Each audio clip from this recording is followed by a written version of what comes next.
Zechariah 4:7 says, "Who are you, great mountain? No, you will become like a plain. You will become level ground."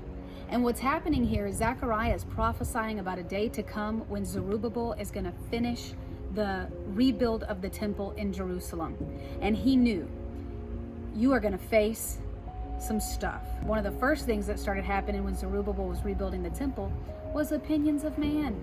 That temple doesn't look like Solomon's temple. That temple's not as luxurious as Solomon's temple. There's no grandeur. It's small.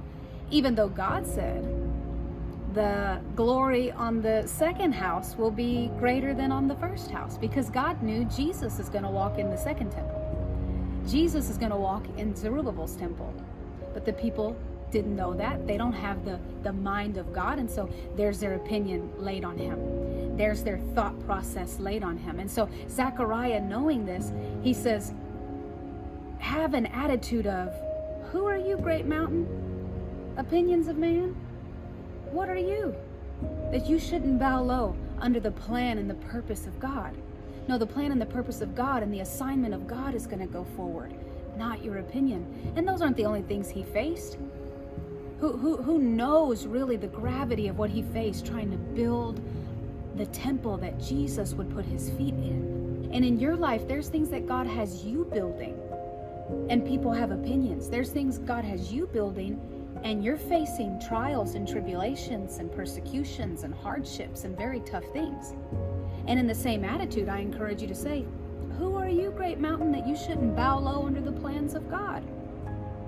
If you're facing sickness and disease, I encourage you to look at it and say, who are you, great mountain, that you shouldn't bow down to the plans of God? No, you will become like a plain.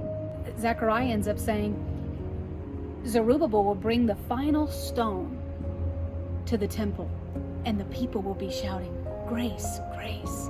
The grace of God is bigger than the mountain. The grace of God is bigger than the challenge. The grace of God is bigger than the demonic opposition. The grace of God is always bigger. So I want to speak to you and encourage you.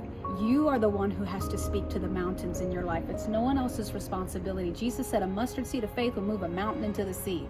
You can tell it, go from here, you need to go over there. Mustard seed. For you to activate your faith and for you to speak to the mountain, say, who are you, great mountain, that you shouldn't bow low? No, you should bow low. And you will become a plain in this area. You will become level ground I can walk on, I can build on, I can move forward on.